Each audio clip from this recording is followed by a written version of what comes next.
Selamat jumpa kembali dalam video tentang buku Urantia. Video ini tentang buku Urantia bagian 1 dari 4 bagian yang ada dalam buku itu. Apa itu buku Urantia?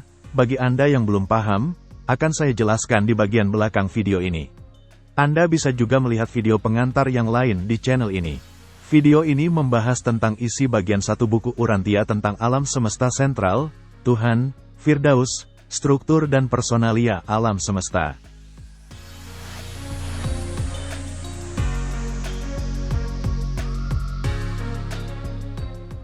Sekali lagi, alam semesta ini secara ilmiah berukuran sangat besar hingga miliaran tahun cahaya.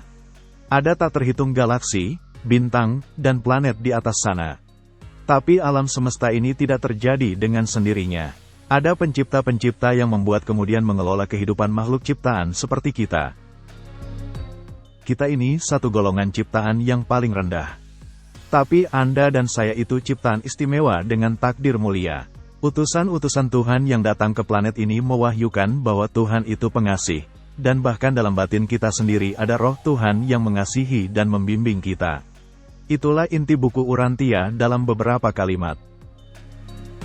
Buku Urantia bagian 1 menceritakan tentang Tuhan, struktur alam semesta, kemudian tentang berbagai personalia yang memerintah dan yang mendiami alam semesta ini, dan diakhiri oleh takdir Anda dan saya di alam semesta.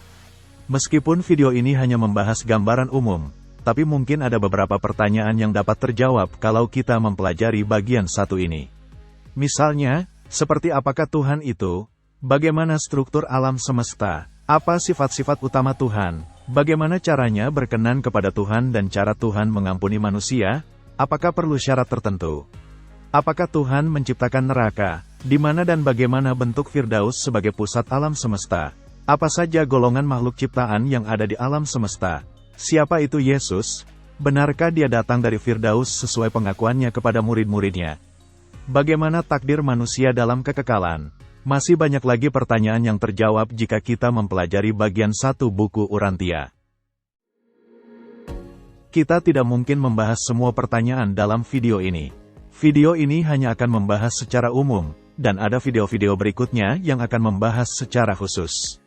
Tapi cara terbaik adalah membaca sendiri buku ini, meskipun kebanyakan pembaca perlu bertahun-tahun membaca semuanya setiap hari, karena begitu mendalam, luas dan banyaknya isi buku ini.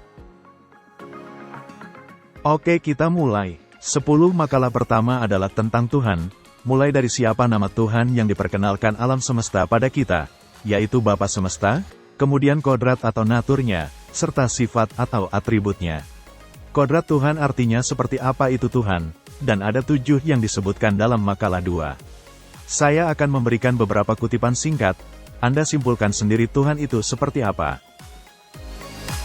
Tidak ada hal yang baru bagi Tuhan, dan tidak ada peristiwa kosmis yang pernah datang sebagai kejutan, Dia mendiami lingkaran kekekalan. Dia tanpa awal atau akhir masa. Bagi Tuhan tidak ada masa lalu, masa kini, atau masa depan, semua waktu adalah masa kini pada suatu saat tertentu. Dia adalah Aku Ada yang Akbar dan satu-satunya. Bapa Semesta yang kekal, yang tidak berawal, tidak berakhir. Tuhan itu secara harfiah dan secara kekal hadir dalam alam semesta segala alam-alam semestanya. Dia mendiami momen sekarang dengan segenap keagungan mutlak dan kebesaran kekalnya.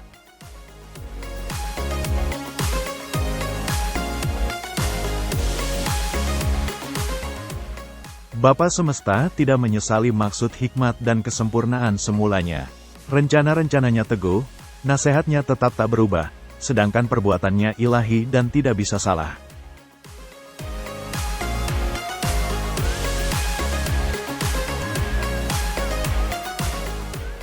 Tuhan itu benar, sebab itu Dia adil. Keadilan Bapa Semesta tidak dapat dipengaruhi oleh tindakan dan perbuatan para makhluknya.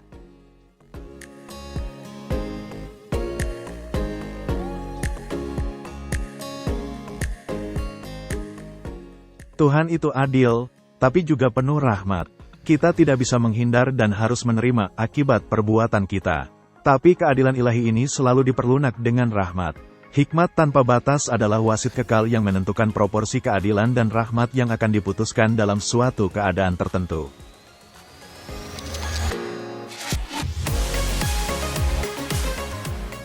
Tuhan itu sudah menjadi sifatnya, Dia baik.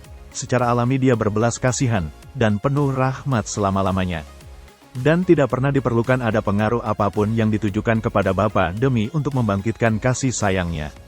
Kebutuhan makhluk itu sepenuhnya cukup untuk memastikan aliran penuh kemurahan Bapa dan kasih karunia-Nya yang menyelamatkan. Karena Tuhan itu tahu semua tentang anak-anaknya, mudah bagi Dia untuk mengampuni.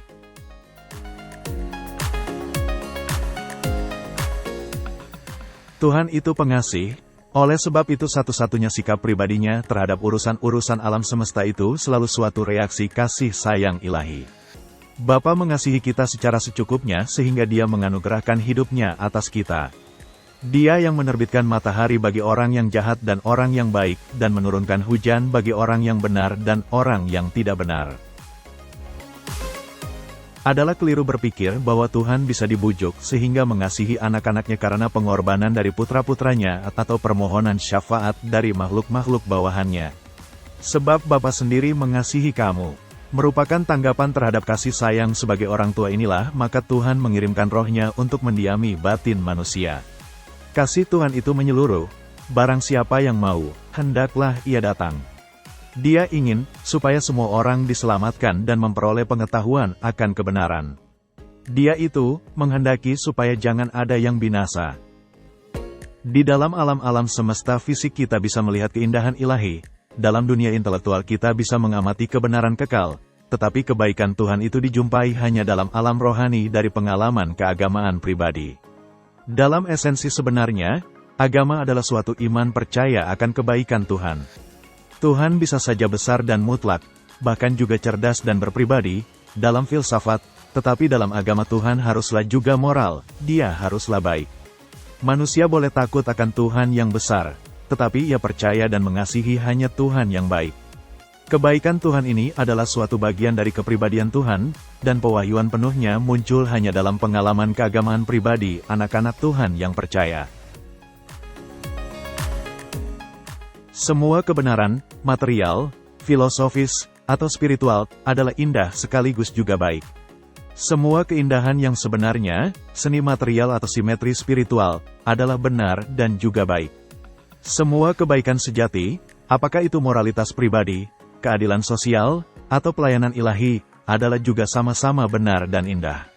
Kesehatan, kebersihan, dan kebahagiaan itu adalah integrasi-integrasi kebenaran, keindahan, dan kebaikan ketika hal-hal itu dipadukan dalam pengalaman manusia. Berikutnya makalah-makalah tentang Trinitas. Mengenai sejarah terjadinya Tuhan dari Tuhan primordial yang disebut Aku Ada hingga menjadi 7 realitas absolut juga telah dibahas dalam video terpisah tentang asal-usul Tuhan dan alam semesta. Termasuk hingga terjadinya 3 realitas alam semesta yang berpribadi yang disebut Trinitas. Trinitas adalah 3 realitas tanpa batas yang berpribadi. Bapa, Putra Kekal, dan Roh tanpa batas. Ketiganya itu pusat-pusat kenyataan alam semesta. Bapa semesta adalah pusat semua kepribadian dan pusat seluruh alam semesta. Putra adalah pusat semua alam roh dan energi. Roh tanpa batas adalah pusat semua alam batin dan kecerdasan. Jadi Trinitas dalam buku ini ajaran alam semesta tentang pusat semua kenyataan semesta itu sendiri. Kalau satu saja dari mereka tidak ada, maka alam semesta ini tidak ada seperti ini. Misalnya saja kalau roh tanpa batas itu tidak ada, maka tidak ada batin pikiran, tidak ada kecerdasan makhluk, dan tidak ada teknologi. Kita tidak bisa membayangkan alam semesta yang seperti itu. Buku Urantia mengajarkan Trinitarianisme, kesatuan Tuhan dalam 3 pribadi yang gambarnya lingkaran konsentris seperti ini. Bapa semesta sebagai pusat segalanya, dilingkupi di luarnya oleh Putra Kekal sebagai pusat semua roh, dan paling luar roh tanpa batas sebagai pusat semua batin. Semuanya tinggal di Firdaus. Kita manusia di luarnya lagi di alam materi. Kemudian kita membaca makalah tentang hubungan Tuhan dengan alam semesta, dan hubungan Tuhan dengan perorangan. Berikut ini beberapa kutipan singkat, alam itu bukan Tuhan. Alam adalah juga suatu manifestasi dari pekerjaan yang belum selesai, belum lengkap, belum sempurna dari pengembangan, pertumbuhan, dan kemajuan suatu eksperimen alam semesta dalam evolusi kosmis. Apa yang tampaknya cacat-cacat di dunia alami itu bukan merupakan tanda adanya cacat apapun yang berkaitan dalam karakter Tuhan. Sudah terlampau lama manusia menganggap Tuhan itu seperti seorang yang seperti mereka. Tuhan tidak pernah, dan tidak akan pernah cemburu pada manusia atau salah satu makhluk di alam-alam semesta. Tuhan tidak pernah menyesal dari apapun yang pernah Dia lakukan, yang sekarang, atau yang selamanya akan Dia lakukan. Dia maha bijaksana dan juga maha kuasa. Tuhan adalah satu-satunya sosok yang tidak bergerak, yang berdikari, dan yang tak berubah di seluruh alam semesta. Segala alam-alam semesta, tidak ada yang di luarnya, tidak ada yang melampaui, tidak ada yang lalu, dan tidak ada yang akan datang. Tuhan adalah energi yang memiliki maksud, atau roh yang berdaya cipta, dan kehendak yang mutlak, dan hal-hal ini ada sendiri serta menyeluruh. Dalam ilmu pengetahuan, Tuhan adalah sebab pertama. Dalam agama, Bapa yang semesta dan pengasih. Dalam filsafat, satu sosok yang ada dengan sendirinya, tidak bergantung pada sosok lain agar tetap ada, tetapi dengan murah hati mengaruniakan realitas keberadaan kepada semua benda dan kepada semua sosok makhluk lain. Namun diperlukan pewahyuan untuk menunjukkan bahwa sebab pertamanya sains, dan kesatuan ada sendirinya. Filsafat itu adalah Tuhannya agama, yang penuh rahmat dan kebaikan dan berjanji mewujudkan keselamatan kekal bagi anak-anaknya di bumi. Dan Tuhan itu tidak pemarah lalu menimpakan murka melalui bencana alam, dan kemudian suka melihat penderitaan makhluk yang tertimpa bencana. Ini konsep primitif nenek moyang kita, tapi bukan Tuhan yang benar, yang hidup dan memerintah alam semesta. Konsep-konsep tersebut adalah sisa peninggalan dari masa-masa ketika manusia menganggap bahwa alam semesta adalah di bawah kendali dan kekuasaan dari ulah dewa-dewa khayalan tersebut. Namun manusia fana mulai sadar bahwa ia hidup dalam alam hukum dan keteraturan komparatif sejauh itu mengenai kebijakan pemerintahan dan perilaku para pencipta tertinggi dan para pengendali tertinggi. Demikian pula ide manusia primitif untuk menyenangkan Tuhan yang murka, mengambil hati Tuhan yang tersinggung, mendapat perkenanan deitas melalui korban dan menghukum diri sendiri dan bahkan oleh penumpahan darah, sebab semua itu kepercayaan primitif. Merupakan suatu penghinaan terbuka kepada Tuhan jika mempercayai, mempertahankan, atau mengajarkan bahwa darah yang tak berdosa harus ditumpahkan agar mendapat perkenanan, atau mengalihkan murka ilahi yang fiktif itu. Pewahyuan kebenaran tentang Tuhan sedang muncul, dan umat manusia ditakdirkan untuk mengenal Bapa semesta dalam segala keindahan karakter dan kecantikan sifat, yang demikian agungnya digambarkan oleh Putra Pencipta yang 2000 tahun lalu pernah berkunjung di Urantia sebagai anak manusia dan anak Tuhan. Kita ditempati oleh roh dari Bapa, percikan ilahi yang disebut pelaras pikiran. Anda ditempati oleh roh Tuhan. Pelaras pikiran yang mendiami Anda itu adalah bagian dari ketuhanan kekal dari Bapa Firdaus. Manusia tidak perlu pergi jauh mencari Tuhan daripada pengalaman di dalam dirinya sendiri, dalam perenungan jiwa terhadap kehadiran realitas rohani ini, untuk menemukan Tuhan dan berusaha berkomunikasi dengan Dia. Kita semua, siapapun diri kita, dapat menikmati kehadiran ilahi yang sama dari roh pemberian Bapa itu yang mendiami kita. Pimpinan rohani dari roh itu pada dasarnya seragam. Kita boleh memilih untuk ikut atau tidak pada pimpinan roh ini, yang dalam buku ini disebut pelaras pikiran atau monitor misteri. Karena bantuan roh itulah, maka kita manusia dimungkinkan untuk dapat memiliki kesadaran mendalam mengenal Tuhan dan kepastian luhur bertahan hidup untuk tujuan mencari Tuhan melalui pengalaman maju menjadi lebih dan lebih seperti Dia.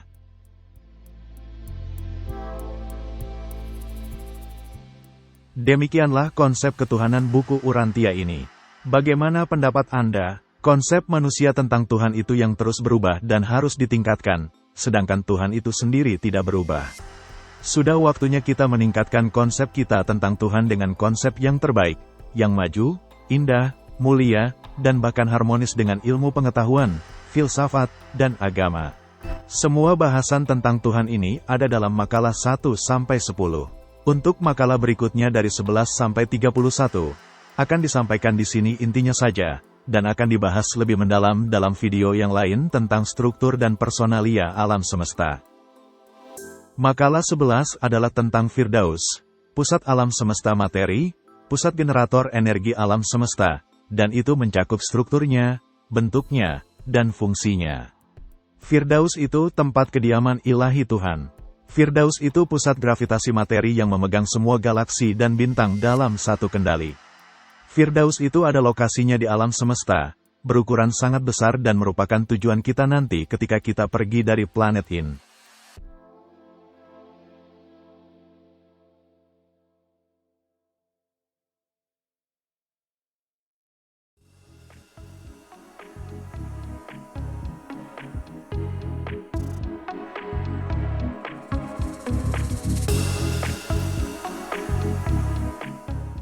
Kemudian struktur alam semesta seluruhnya dalam makalah 12.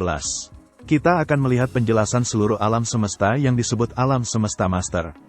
Kita dapat mempelajari apa itu gravitasi, apa itu ruang, apa itu waktu, apa itu gerakan, bagaimana cara pengendalian alam semesta. Anda akan membaca juga bahwa ada 3 dimensi besar alam semesta, yaitu dimensi material di mana makhluk fisik seperti kita hidup, dimensi spiritual di mana sosok-sosok roh itu hidup, dan dimensi di tengahnya yang disebut dimensi morontia, ada yang menyebutnya alam batin atau astral. Makalah 13 dan 14 adalah khusus tentang alam semesta seputar Firdaus, yang disebut alam semesta sentral. Ada 1 miliar dunia sempurna yang disebut Havona. Bagaimana kehidupan di alam yang sudah sempurna? Pasti beda jauh kalau dibandingkan dengan kita di alam yang masih berkembang dan belum sempurna. Dari alam sentral yang sempurna itu, kita bergerak ke alam kita sekarang, yang masih sedang dibangun yaitu disebut alam semesta super, dan yang lebih kecil lagi, alam semesta lokal. Ada 7 alam semesta super, dan tempat kita berada disebut Orphonton, alam semesta super nomor 7. Penguasanya disebut yang purba harinya atau The Ancient of Days. Kita tidak akan membahas di sini, tapi di video berikutnya. Dari struktur ada juga personalia pengurus seluruh alam semesta, dibahas dalam makalah 16-30. Karena banyak dan detail, saat ini saya akan menyebutkan beberapa yang mungkin menarik bagi Anda. Para pencipta dan pengelola alam-alam semesta lokal, yang sebenarnya merupakan galaksi-galaksi berisi jutaan bintang itu, adalah pasangan putra pencipta dan roh kreatif yang berasal dari Firdaus. Mereka ini bapa dan ibu kita yang nyata di alam evolusi ini. Dan sang putra pencipta galaksi kita pernah lahir dan hidup kemudian wafat sebagai manusia biasa 2000 tahun lalu di planet bumi. Dia datang dengan misi utama mewahyukan tentang Tuhan, Bapaknya, kepada manusia di planet ini dan seluruh alam semesta ciptaannya sendiri. Jadi, kalau ingin tahu tentang Tuhan yang Esa, Bapa Semesta, lihat saja utusannya, putranya, yang dimuat panjang lebar di bagian 2 dan 4 buku Urantia sebanyak lebih dari 700 halaman. Dan hidupnya sesuai persis dengan konsep ketuhanan yang kita dengar dalam video ini, ditampilkan dan diperagakan dalam wujud sesosok manusia normal seperti kita semua. Demikian saya tidak panjangkan lagi. Semoga Anda sempat melihat video berikutnya tentang struktur dan personalia alam semesta, lalu takdir manusia yang mulia, masih dari bagian 1 buku Urantia. Sebelum saya akhiri, bagi Anda yang masih menanyakan apa itu buku Urantia, mari kita membahas sedikit apa itu buku Urantia. Buku ini buku pewahyuan yang ditulis oleh sosok-sosok pribadi dari alam yang lebih tinggi. Jadi bukan manusia yang menulisnya. Disampaikan kepada kelompok ilmuwan di Chicago pada abad 20. Dicetak pertama tahun 1955 dan ini benar-benar teks dari alam semesta dalam teks aslinya bahasa Inggris dengan hampir tidak ada perubahan oleh manusia. Intinya adalah bahwa Tuhan itu Esa, kesatuan semesta, dan Tuhan itu pribadi yang pengasih dan Bapa semua makhluk dalam keluarga semesta, bahwa manusia itu bersaudara, struktur alam semesta, serta golongan-golongan personalia penghuninya. Ada tentang sejarah segala sesuatu, sejarah alam semesta, sejarah bumi, sejarah manusia, sejarah agama, semua dipaparkan secara urut dari asal-usul sampai kondisi sekarang dan yang akan datang. Bagian 4 tentang sejarah hidup Yesus bahkan memuat riwayat sampai ke tanggal dan jamnya. Buku Urantia mengajarkan perluasan wawasan kosmik dan persepsi spiritual, dan tidak mengajarkan ideologi, agama, atau nabi baru. Buku ini untuk semua orang. Silahkan diuji, diteliti dan dipelajari dari sisi ilmiah, filsafat, dan agama. Kalau ada yang berguna, silahkan mengambil dari isi buku itu, untuk kepentingan Anda sendiri. Silahkan mempelajari lebih lanjut dengan berkunjung ke urantia.org. atau di apps Urantia di HP Anda, mengunduhnya secara gratis dalam bahasa Indonesia, melakukan penyelidikan dengan mesin pencari, berkenalan dengan teman-teman sesama pembaca buku ini di seluruh dunia, ikut kelas belajar, atau membeli buku cetaknya. Terima kasih sudah menonton video ini. Semoga bermanfaat.